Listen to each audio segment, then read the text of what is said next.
to my kitchen. So have you ever seen the small slices of wood that you can buy normally in craft stores where you can engrave these with different messages, maybe initials or the date of an event? Well, I saw these and thought, wouldn't they be perfect as cake toppers or cupcake toppers? But what if we made them completely edible? So in this week's video tutorial, I'm going to show you how to make little fondant pieces of wood that you can add your messages onto. Now, these would be perfect for Valentine's Day, maybe as wedding favours, if you've got an engagement party, or maybe a baby shower.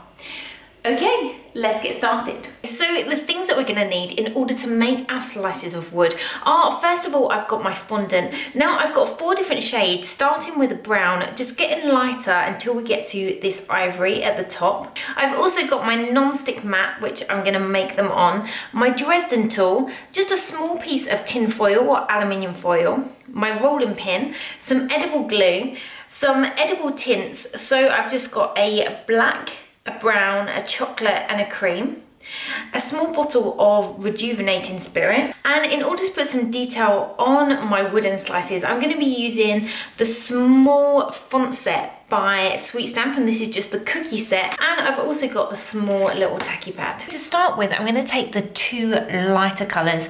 Now the lighter piece is going to be for the main colour of the inside of the wood, and the slightly darker shade is going to be so that we can create the rings that run around the inside. So I'm going to start by rolling out the lighter colour. Now the thickness of this piece of icing will determine how close together your rings are. So I'm going to roll this one so it's around 2 millimeters in thickness.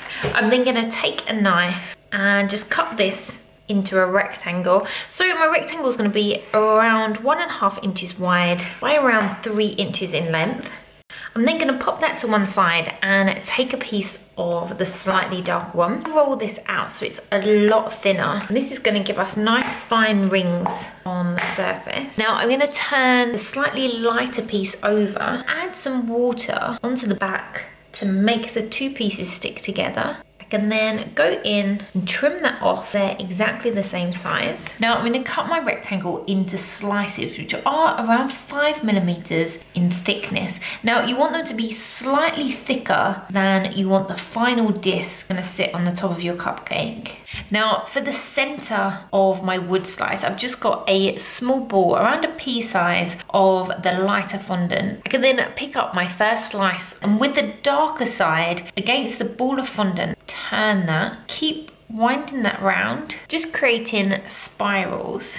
Now when you get to the end, I'm just going to pop on a small piece of water and join the next piece to that and continue winding, always keeping the darker colour on the inside. Now I'm going to stop there. I want the finished cupcake topper to be just over 2 inches in diameter. So I've got 1.5 inches here and we need to flatten this down slightly. Now I'm going to go in first just with the edges of the palm of my hands and just make sure that that's all stuck together.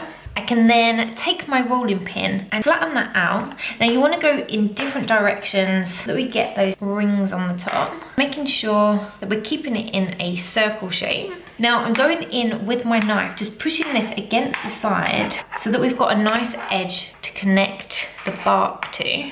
I'm then going to go in with the 2 darker colours of fondant. The slightly lighter one of the 2 is just going to have a ring that runs around the edge, and then the darker one is going to create the bark on the outside. So to start, I just want to take the lighter one and just roll this out, a sausage shape, which I can then flatten down. I want this to be around 2 millimeters in thickness, but long enough so that it can wrap around the outside of the piece that we've already made.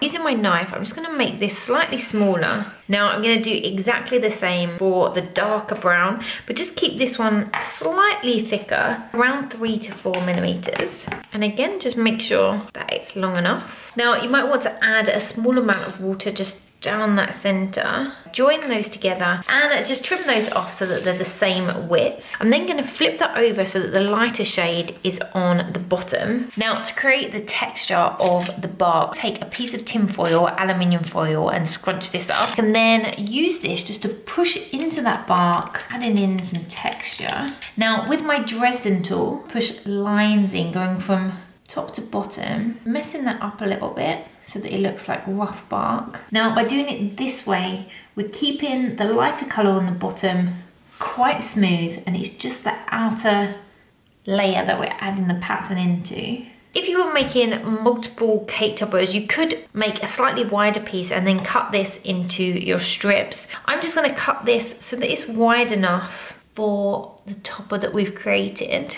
So I'm going to keep this around 4mm wide, similar to the height of our topper. Bring in my centerpiece with some edible glue. Just run this around the edge. Push that just up against the edge.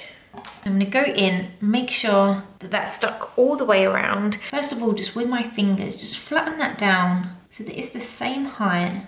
And I'm just pushing out instead of pulling in, just so we see that slightly lighter shade over the top, flattening all that down. I can then take my Dresden tool again and just push in if any of those larger dents have come out. So it's starting to look like a slice of wood. Now, usually if you have little pieces of wood like this, you can engrave different words or initials or dates on the top.